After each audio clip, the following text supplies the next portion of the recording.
The book Like Water for Chocolate was written by Mexican writer Laura Esquivel in 1989. The book became an instant classic due to its unique style, the interweaving of its story with cooking instructions, the use of magical realism, and an episodic structure with chapters being released monthly and later published as a whole book. The story is about a Mexican girl named Tita, the youngest daughter of the tyrannical Mama Elena and sister to Rosara and Gertrudis, who according to her family tradition is forced to take care of her mother until death and never allowed to marry. Because of this, Tita's lover Pedro marries Rosara so he can stay close to Tita. However, after Tita becomes attached to Pedro and Rosara's newborn son, Mama Elena kicks the wedded couple off the farm, causing the child to die and Tita to have a mental breakdown. She is saved from the farm by Dr. John Brown, whom Tita falls in love with after he takes care of her. After Mama Elena's death, both couples return to the farm and Rosara has another child, this time a daughter. Tita becomes stuck in a love triangle with Pedro and Dr. Brown while trying to convince her sister to destroy the family tradition and allow her daughter to marry. After Rosara dies, Tita finally chooses to marry Pedro and frees her niece from a loveless life. So this was the first English book that I read for the class, and overall I really enjoyed it. It's not the best book ever written or anything, but it's a very entertaining and engaging read. And after I finished it, I learned that 4 years after its publication, a movie adaptation was made, which was not only written by the book's author, Laura Esquivel, but was critically praised and even won Best Picture at the Ariel Awards, which is basically just the Mexican version of the Oscars. And hey, I'm a big fan of creative visual storytelling in film, and I mean, this book has plenty of scenes that are ripe for that. So yeah, I give it a watch.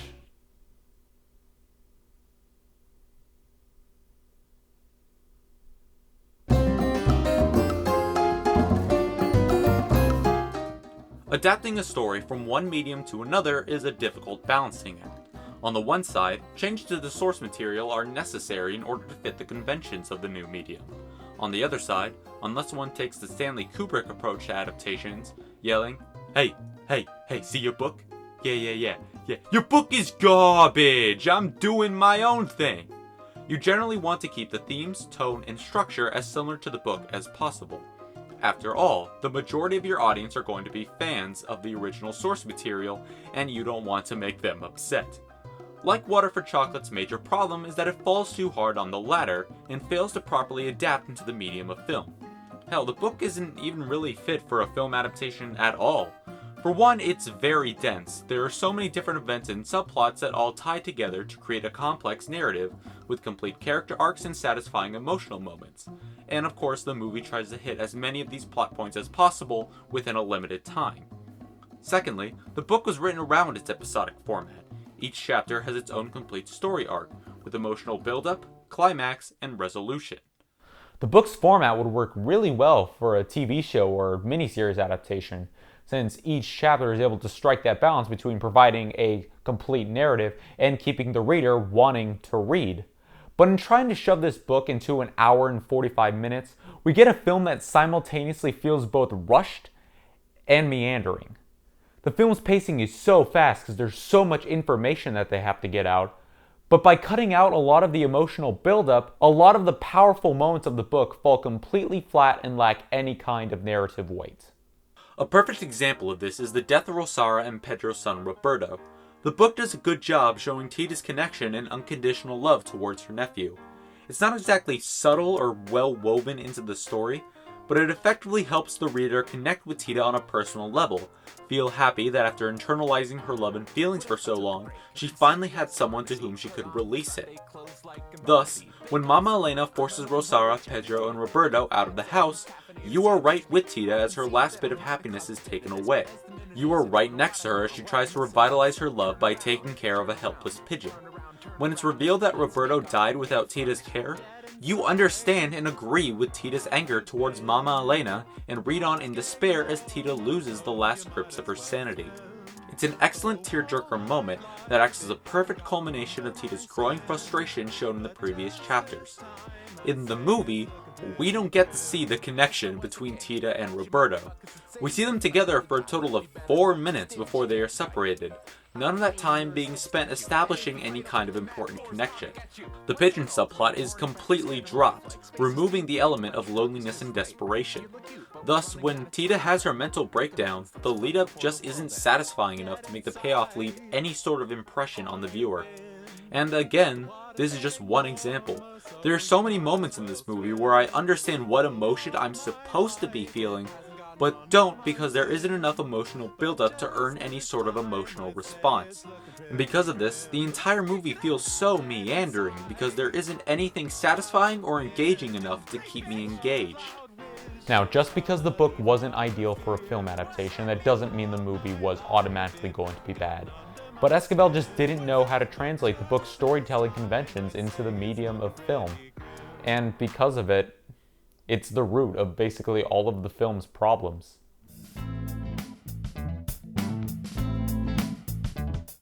Narration has different levels of importance depending on the medium of storytelling used. In literature, narration is an absolute necessity. Even if a novel's narrator isn't an actual character and just some omnipresent being, without someone telling the reader what's going on, there's no way for the story to even exist. With film, however, the audience is mainly told what's going on through visual storytelling. Cinematography, mise-en-scène, and editing are the vital elements to a film, while narration, dialogue, and music act more as extensions. Thus, if one wants to use narration in a film, it should have a reason for being there. A movie that uses a narrator to its fullest is Stanley Kubrick's Barry Lyndon. Since the movie is basically just snapshots of Barry's life, narration is used to fill in the gaps and show what happened between scenes. Barry's first taste of battle was only a skirmish against a small rearguard of Frenchmen who occupied an orchard beside a road down which a few hours later the English main force would wish to pass. Though this encounter is not recorded in any history books, it was memorable enough for those who took part. Both the book and movie versions of Like Water for Chocolate have a narrator, Tita's grandniece. And the way her narration is written in the book isn't really the best. She's constantly hopping between different ideas, but it does kind of help the reader ground into the story almost, because it feels like it's a real person who's telling you this story. The narration in the movie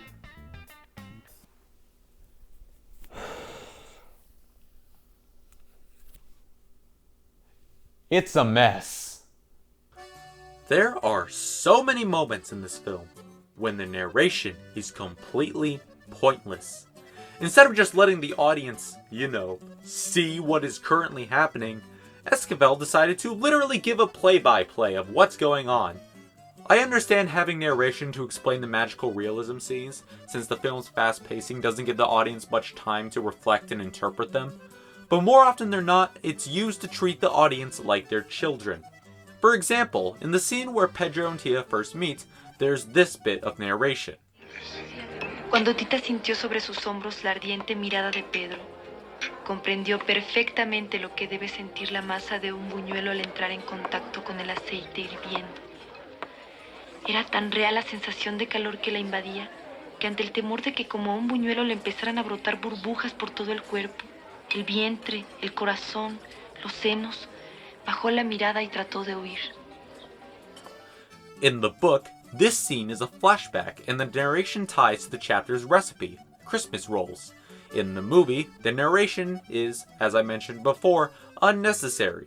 Tita's look back at Pedro, her trying to hide her smile, and Pedro smiling back all effectively communicate the two falling for each other. In addition, the comparison to the dough no longer makes sense because the ties to the recipe are not present in the film. Even if for some reason this comparison was absolutely essential and they just couldn't cut it out, there's a pretty simple visual alternative. Have Nacha cooking the rolls and intercut the scene with the dough boiling. It just boggles my mind why Esquivel thought this narration was necessary. Oh, but it gets better. Not only are there scenes with pointless narration, there are scenes without narration when there should be. For example, in the book it's explained that on hot days, the family sets up tents and sleeps outside. In the movie, they keep the scene where the family sleeps outside without explaining why they're sleeping outside. Oh, and what about the scene when Dr. Brown leaves to bring his aunt from the United States? In the movie, they don't explain why he's leaving until after he comes back. Or going to the scene where Roberto is born. Why not use the narration here to show Tita's and Roberto's connection? I mean, that's how it's written in the book. It's just why? I have never seen a movie botch narration this badly. And narration can be a powerful tool. When used well, it can add a whole new layer to a film. But Esquivel just did not know how to adapt it into the new medium once again. So I know that so far I've been blaming Esquivel for the entirety of the film's problems. But I mean, she is the screenwriter, and having a good script is an important part of a good movie. However, to say that she's solely to blame for this movie's failure would be completely wrong, because there are aspects of it that are separate from her that are not very good. Case in point. Here we go. I feel like many people undervalue the importance of editing. It's so much more than just putting film clips together. It's setting a film's pace, integrating sound and music, and even, as I mentioned before, contributing to a film's storytelling, such as this classic example from the film North by Northwest.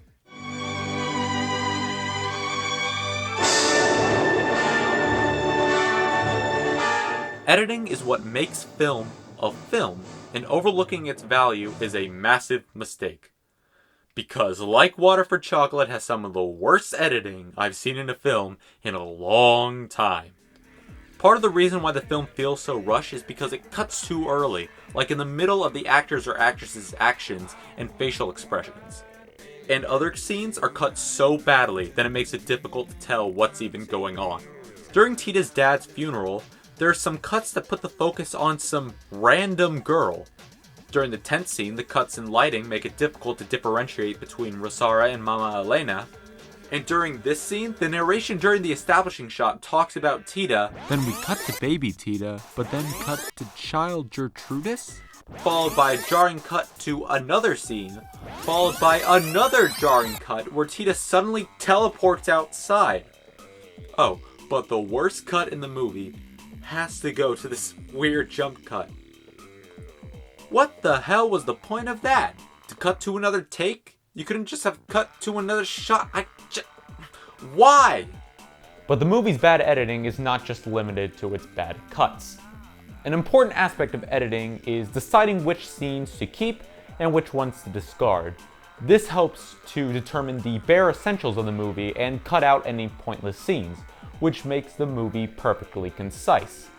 And a failure to do this, well, you get Like Water for Chocolate. Another part of the reason why this film feels so meandering is because there are so many scenes that repeat information that we already know. For example, near the beginning of the movie, while Nacha is taking care of baby Tita, Mama Elena explains the family tradition that doesn't allow Tita to marry. The dialogue's pretty unnatural, but it does a good job in establishing the film's major conflict. But then 4 minutes later, when Tita says that Pedro is coming over, Mama Elena explains the rules again? Why? Part of this is a scripting problem, but it is still an editing problem because it can easily be fixed. Watch, I'll do it right now. Vale que le digas que si es para pedir tu mano, que no lo haga. Perdería su tiempo y me haría perder el mío. What's even worse is that these editing problems can help undercut the film's tension. For example, take the best scene in the movie, when Mama Elena's ghost returns to chew Tita out. The actresses completely nail the emotions, the dialogue is pretty good, and it's built up perfectly, with lightning striking near the house when Tita and Pedro are kissing in the previous scene. This would have made for a great surprise with some excellent tension. Except after the lightning strikes, Chencha literally tells Rosara that Mama Elena's ghost has returned. Well gee, thank you so much for getting rid of the tension and mystery this scene set up. Yes, this was also written like this in the book, but it was pointless there too. In a film that desperately needs some kind of tension, cutting the scene out would have benefited it greatly. But the absolute worst pointless scene is this one, before the wedding. This scene only exists to tell the audience that Dr. Brown exists. That's it. It reveals nothing about any of the characters, doesn't encapsulate any themes. The scene isn't even in the book. Screw this movie. Like Water for Chocolate is not the worst movie I've ever seen. It's not even the worst movie I watched for the Spanish logs. But it is the most frustrating movie I've seen in a while. Watching the book's author botch her own source material frustrates me. Seeing these amateur filmmaking mistakes frustrates me. Thinking about how the version I watched was a recut, that they had a chance to fix the editing mistakes, yet it still turned out like crap, frustrates me. And I don't think this is a simple case of, oh, the book is just better than the movie. Honestly, I think if I hadn't read the book, I would have disliked the movie more, because I would have been more confused about why anything was happening. And for me, that is the ultimate proof that Like Water for Chocolate is a bad movie. So I have been negative for basically the entirety of this video essay. So I'd like to conclude with a film recommendation.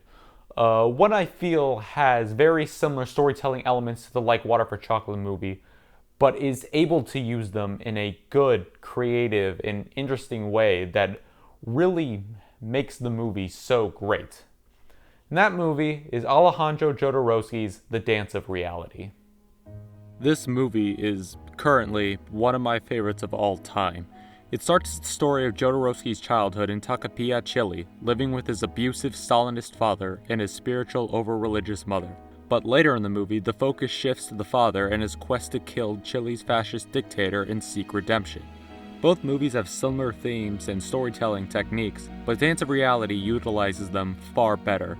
The movie's pacing is fast, but it isn't a detriment to the film because the characters' plot and emotional moments are all given proper build-up and payoff. The film is narrated by the real Alejandro Jodorowsky, but instead of giving a play-by-play, he provides a retrospective on his past and even interacts with his younger self. Alto. No saltes. No estás solo. Estás conmigo. The film's editing isn't the best, as there are a few awkward cuts, but every scene still advances the story, either narratively or thematically.